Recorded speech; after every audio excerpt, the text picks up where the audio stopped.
सर्दियों का समय था। रामपुर गांव में रहने वाले शेरू और हीरा एक शादी में शामिल होकर रात को अपनी बाइक से वापस लौट रहे थे। शादी में खाना कुछ ज्यादा ही स्वादिष्ट बना था हीरा, तभी तो मैंने 1 दर्जन रसगुल्ले दबा दिए कालू। तुझसे बड़ा फुक्कड़ मैंने नहीं देखा। वो बातें करते हुए वापस आ ही रहे थे कि अचानक से रास्ते में इमली के पेड़ के पास एक ईंट भट्टे की चिमनी के ऊपर से उतरती हुई एक भयानक चुड़ैल शेरू को दिखी। उसके दोनों पैर और हाथ उल्टे थे, उसकी गर्दन भी पीछे घूमी हुई थी। ये देखकर शेरू के हाथ पैर फूल गए। उसने जोर से ब्रेक लगाया, लेकिन बाइक स्पीड में थी, जिससे बाइक से उसका कंट्रोल खो गया। बाइक पलट गई और दोनों गिर पड़े।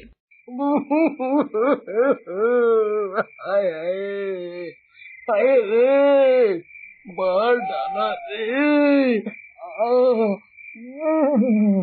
अरे ऐसे कोई अजय देवगन की तरह बाइक में ब्रेक लगाता है क्या? कमर का तो बैंड बन गया।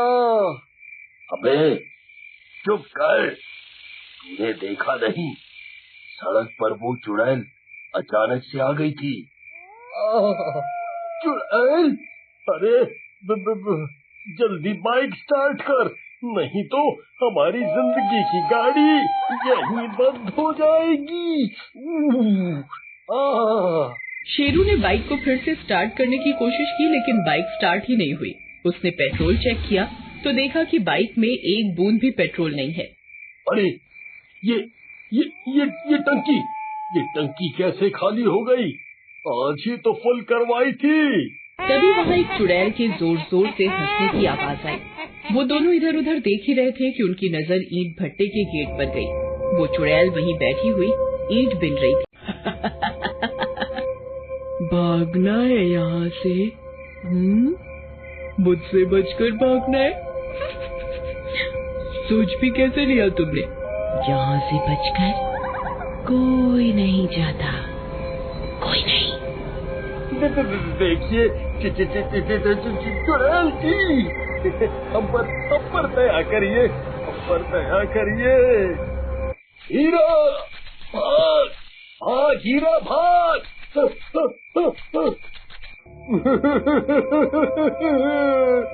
कोई फायदा नहीं, तू हमेशा कहता था ना कि अपना टाइम आएगा, अपना टाइम आएगा। लगता है अपना टाइम आ गया। चुड़ैल ने उन दोनों के गले पर बारी बारी से अपने दांत गड़ाए और उनका खून पीने लगी। जब दोनों मर गए तो वो जोर जोर से हंसने लगी और फिर ईंट भट्टे की चिमनी पर किसी छिपकली की तरह चढ़ गई। उस रात शेरू और हीरा के घर वालों ने उसका बहुत इंतजार किया, लेकिन वे नहीं लौटे। अगले दिन सुबह सुबह दोनों के पिता गांव के मुखिया जी के साथ उन्हें ढूंढने निकल पड़े। दोनों को ढूंढते ढूंढते सभी उस इमली के पेड़ के पास पहुँचे। वहाँ दोनों की बाइक तो नजर आई, लेकिन वो दोनों नहीं दिखे। लेकिन थोड़ी ही दूर पर उन दोनों के खून से सने कपड़े दिखाई दिए। दोनों के पिताजी दहाड़े मार कर रोने लगे। ये तो मेरे शेरू के कपड़े हैं।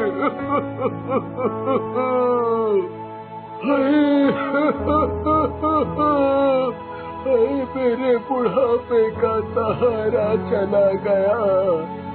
घर लौट कर उसकी माँ को मैं क्या जवाब दूंगा?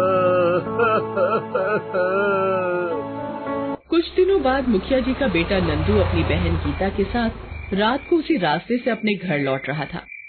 इमली के पेड़ के सामने ईंट भट्टे के पास आते आते अचानक से नंदू को भी वही चुड़ैल चिमनी से उतरती दिखी। वो जब तक गाड़ी में ब्रेक लगाता उसकी बाइक की टक्कर चुड़ैल से हो गई। हालांकि बाइक ज्यादा स्पीड में नहीं थी, फिर भी अचानक जोर से ब्रेक लगाने के कारण बाइक का टायर फिसल गया और दोनों गिर पड़े। गीता, तूने भी वही देखा जो मैंने देखा? हाँ भैया, एक भयानक शक्ल वाली चुड़ैल एकदम से सामने आ गई थी। मुझे तो बहुत डर लग रहा है। अरे तू डर मत, मैं हूँ ना। चल तू फटाफट बाइक पर बैठ, हम तुरंत यहाँ से भाग जाएंगे। नंदू बाइक स्टार्ट करने लगा, लेकिन बाइक स्टार्ट नहीं हुई। नंदू ने बाइक की पेट्रोल टंकी को खोलकर देखा तो उसमें पेट्रोल बिल्कुल भी नहीं था। तभी उन दोनों को भी चुड़ैल उसी तरह ईंट भट्टे के गेट के पास ईंट बनाते हुए मिली। भैया वो देखो, वो चुड़ैल ईंट भट्टे के गेट के पास। भागना है यहाँ से कोई नहीं भाग सकता, कोई नहीं। तुम दोनों भी नहीं बचोगे। ए चुड़ैल, तू दूर रहे हमसे, दूर रहे हमसे। दूर तो तुम दोनों जाओगे अब इस दुनिया से। छोड़ छोड़ छोड़ छोड़ दे मुझे, मुझे छोड़ दे, छोड़ दे, छोड़ दे मुझे, छोड़ दे, छोड़ दे मेरे भाई को, छोड़ दे मेरे भाई को। नंदू बेदम हो ही रहा था कि तभी गीता ने अपने गले में पहनी लॉकेट निकाली जिसमें बजरंगबली बने हुए थे। वो लॉकेट को चुड़ैल के पास ले जाती है। चुड़ैल उसके हाथ से लॉकेट छीनने की कोशिश करती है लेकिन उसे जोर का झटका लगता है। वो पीछे हट जाती है। उसके बाद दोनों भाई बहन भागने लगते हैं। लॉकेट से चुड़ैल डर जाती है इसलिए वो उसके पीछे नहीं जाती। फिर वो गुस्से में हंसते हुए छिपकली की तरह इमली के पेड़ पर चढ़ जाती है।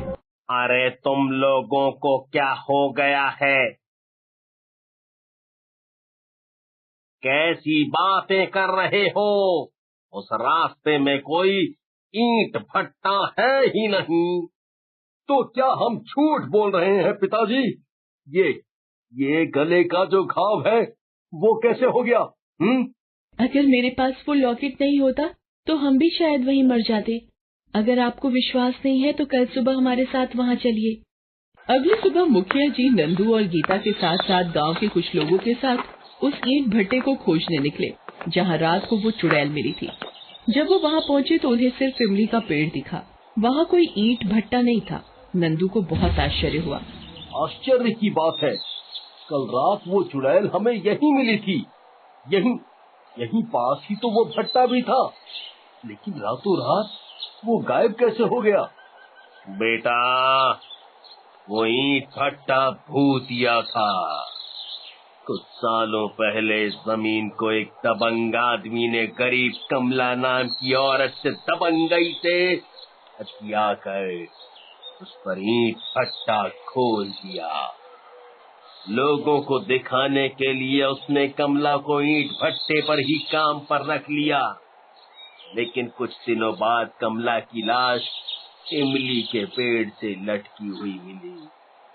किसी को पता नहीं चला कि आखिर हुआ क्या।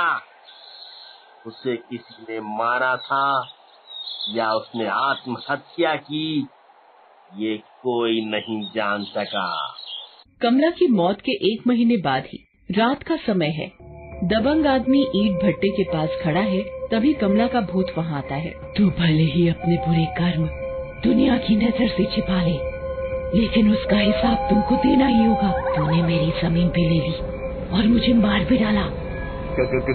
कौन? कमला? तू कहाँ से वापस आ गई? अरे मुझे माफ कर दे, कमला।